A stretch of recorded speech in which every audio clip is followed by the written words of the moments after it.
Jill Tokuda is here in the room with us, and I'll call her forward. She is seated on the House Ag Committee this year, which in a Farm Bill year is the version of the Super Bowl, and we have the starting quarterback. So I'm really pleased by that. Her first act that she introduced this year was the Coffee Plant Health Initiatives Amendment Act, which directly would benefit coffee farmers by indicating to the USDA that they need to do research within coffee within a broad range of realms, whether it's soil health, whether it's pest and disease, whether it's research into noxious weeds. So for her to prioritize coffee first and foremost says a lot to us in the industry. And we're very thankful she's here with us today. I'd like to call her forward. I know she's in the back doing the meet and greet, but Congresswoman Tokuda, thank you for being with us here today, and we welcome you. We'll take a very short bow. Thank you so much. You know, I know it was real last minute to get me on the agenda today and to let me come and join all of you. And I really like to usually keep these things very informal, so this is much more structured than I'm comfortable with. But what has been mentioned, you know, for myself entering Congress, one of the things I fought really, really hard for in the first few weeks was to get on the right committees that could help Congressional District 2. And for me, a huge, huge priority was to get on the Agriculture Committee. One, because of everything it represents to all of us. So many of us came here to Hawaii, had our roots and starts here in Hawaii, on the plantations, working in agriculture. I know that's the case for our family. 4 generations ago, we weren't here. We came here to work in agriculture to have a better start from Okinawa. And we have everything today thanks to so many opportunities afforded to us. But there's a lot of challenges and threats to the industry right now. And so for myself, being on the Ag Committee during a Farm Bill year, which only happens every 5 years, it's like a leap year, sort of, in Congress, was a really big deal. But also to make sure that I took the time to come out and to listen and to learn about what we need to make sure we include in big bills like the Farm Bill, what kind of appropriations and authorizations we do to make sure that you have the support that you need, that we have the ongoing research necessary to continue to combat a lot of the threats that you're facing, to make sure that it is both sustainable and profitable for you to be able to run your businesses. You know, I started my morning off, I've been to a few places already. I can't even tell you where I've been. There's been many, many places. But one of the first things I also did was I headed over to a friend's coffee farm. So I visited Uncle Walter, Kunitake, and this is not the first time I've unfortunately been to a friend's farm, and I walk through his coffee plants. And it's devastating to see. You know, before, if I'd been there, I wouldn't have been able to see to the back. It would just have been lush and green and leafy. And now I can see to the end of his property. That's what you're seeing. And it's heartbreaking because you know that while if you're on the top, you know, you might get some yields up there, it is nothing near what he should be getting for those trees. And I know looking out in this room, it's the same for all of you. And just, you know, pulling and looking at the leaves and the brittle branches that are breaking off, they're dead. You know, being hopeful and seeing some buds of life for some of the leaves, but knowing that as a whole, what are we looking at in terms of the yield of these trees? What kind of fruits are we going to be able to see? And the fact that, you know, and I had some leaves in the car because I wanted to go burn it somewhere. I didn't want to even put it down on the ground anymore, and I definitely didn't want to bring it in here with all of you, but you can see, you know, it's starting with one little yellow spot, and then you have some more, and then complete yellow, shriveled, and you can see that. And then some leaves you have, you know, kind of the black, you know, fungus instead, and some you have, you know, aphids, and some place you have borer. You have all these different telltale signs of threats to the plants. And that's what we're combating. Such small little things that make huge impacts and big impacts on what you do, and our ability to really preserve what is an iconic crop brand for Hawaii and for Kona in particular. And so going out there, it was just important for me to be surrounded by the threat, but also be hopeful by the opportunity that we have to continue to support all of you in the work you do so that we can still hold high our our brand of Kona coffee. I can tell you that in Congress, if I say there's Kona coffee in my office, that's one fast way to attract a lot of people to come and talk story with me. But then it's also a great opportunity, I feel, to be able to tell them, well, if you love this, let's talk about how we really support it and what's at stake here. We all protect our loved ones. Well, let's talk about coffee and so much other things. Let's talk about mac nuts. Let's talk about avocado. And what I really appreciate doing is if all of you could give me a chance to walk through your fields and your farms and be able to understand what is the threat, but more so, as I think we all feel, what is the hope and the opportunity that we are going to be able to double down on supports, double down on research, and every effort, quite frankly, to help you sustain your business and operation so we can keep going. So, I've talked way more than I wanted to because I really wanted to listen, and I know my time here is so limited, but it really was to come here and thank you for what you do, to really be a part of a thriving, iconic part of our agricultural industry that we hope for generations will continue to thrive here in Kona and here in Hawaii. And I am just so humbled to help be a champion and a partner in both Washington, D.C., but of course, right here at home on Hawaii Island. So thank you for giving me a chance to come talk. And I'm not sure how the time is looking, but would be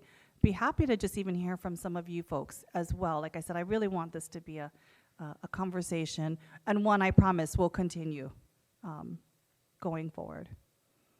We do have some time for questions. If there are questions for the Congresswoman. What other crops are you dealing with? So in the Farm Bill, you will have a number of different crops, commodity crops. I'm also on a subcommittee that looks specifically at nutrition. It's a weird name. Nutrition, foreign agriculture, and horticulture. And under that subcommittee falls a lot of what is grown right here on this island. So coffee would be covered.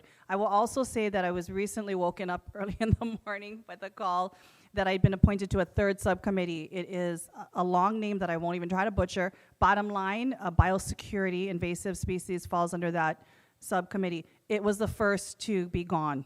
All the existing members got on it. I had kind of put a marker down for it. I could not get on it. They have recently appointed me as additional member to the committee. So I'm really happy that as part of the overall Ag Committee, I'm going to be on the subcommittee specifically drilling down on what we grow, quite frankly, here on Hawaii Island. Coffee, mac nuts, cacao, floriculture, all of these things. So thank you. Yes, Mark.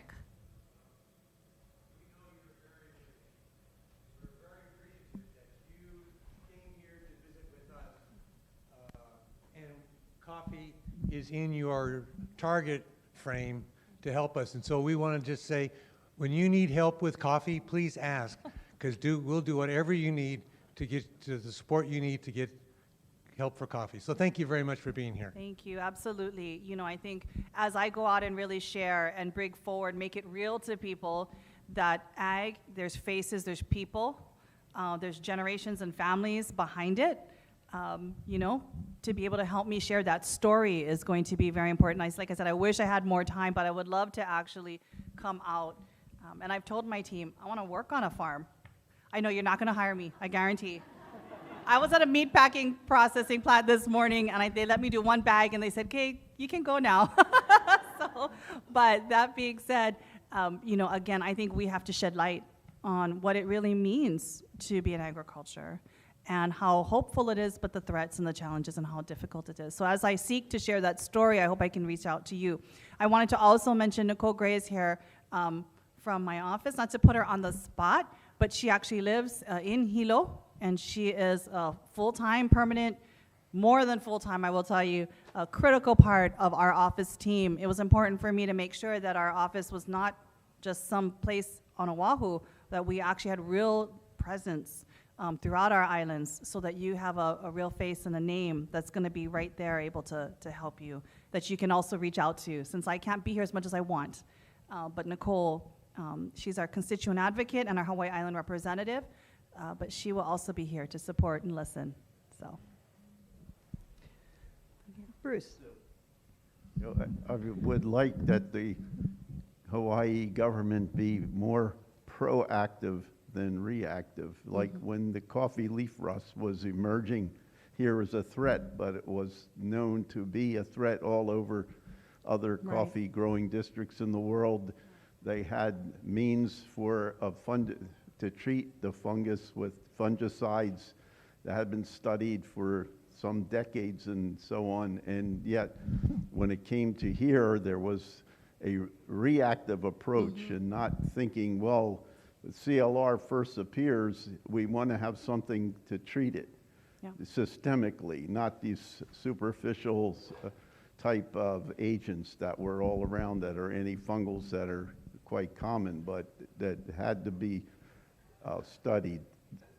In this case with Preaxor, for example, and I think it's still under so-called emergency use authorization and not really approved fully for use, that it was used in Brazil and other countries with big coffee crops way before it was here, but that's my suggestion is to be proactive, to see where these problems are arising right at and nip it in the bud before people had their whole farms go dead. Thank you. No, I completely agree. You know, we have just been on the defensive. And being on the defensive means that we're too late, quite frankly. So I do think you're absolutely right. We have got to be looking at where we're going to end up, the threats that are ahead, based upon what we're seeing other similar growing regions battling.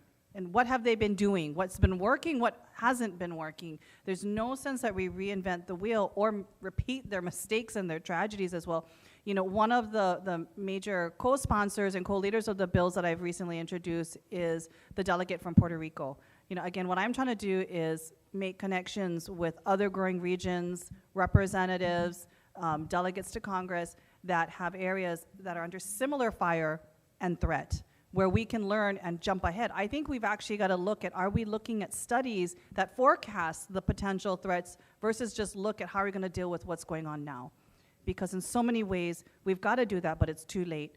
The best strategy for us is to really look out and say, okay, here's what's coming next, to your point, based upon what we've seen in other states and jurisdictions, and are we building up the infrastructure and the knowledge and everything we need to be able to combat that should it even drop a little pin into our islands, and we want to wipe it out immediately. And the sad part is so much of the threats that y'all are dealing with, we could have seen coming. It's not like it just came out of nowhere. It came from somewhere, and we are in, unfortunately, one of the best growing climates in the world where we don't have a cold freeze that will kill things off. It's a year-round buffet line. So when it comes to pests and disease and blight, this is a great place for them to be. We don't want them even stepping toe into here, which means if we know there's a huge threat on the horizon from a certain region, then we should be double downing on making sure that that doesn't come into our area, just like how we're often quarantined and we're tested from California and other areas as well. We should be just as protective of our shores and our borders too, from pets and thrusts. So, thank you. One last question before you go, and I'll ask it because my USDA friends cannot. We would really love to see the second half of USDA PBARC constructed. Yes. Under the long-term plan that was never finalized. How do we get that appropriated for our ARS friends? You know, I definitely know how to fund things in the state budget. The federal government's a lot harder, but I will tell you, I agree with you, having visited there probably a few months ago. Before I was elected into office, I did go there, and it is critical that we invest there. It's critical we finish the job there. And so, you know, I will be talking to our team if there's any way that we can do it, one, either through the Farm Bill or looking at specific appropriations that can be, we can assure be passed to make sure that that comes to fruition. Because when it comes to lines of defense, right there is our ace in the hole, if you ask me. And it's not just critical for Hawaii, it's the entire region that would depend on the outputs that come from there. So, yes, I agree. And then one of the things I'm also trying to do is to make sure I meet with all of our federal partners here, locally based and regionally, and at the DC level, to make sure that they understand that I am committed to fighting for Hawaii in this area. So thank you for that question and for that advocacy. We've all got to throw our hat in that one. Yes, we love our researchers. They help us so much. Yes. Any last comments? No, just again to say thank you so much for allotting me just even a little time during what I know is probably a very busy conference. And again, as I said, I really hope that, maybe see you at another conference in a hotel room, but wouldn't mind also meeting you out where you are and getting a better sense for what you are going through and what you have hopes for in terms of all of your farms. So thank you very much for this opportunity, and look forward to seeing you again soon. Mahalo. Thank you.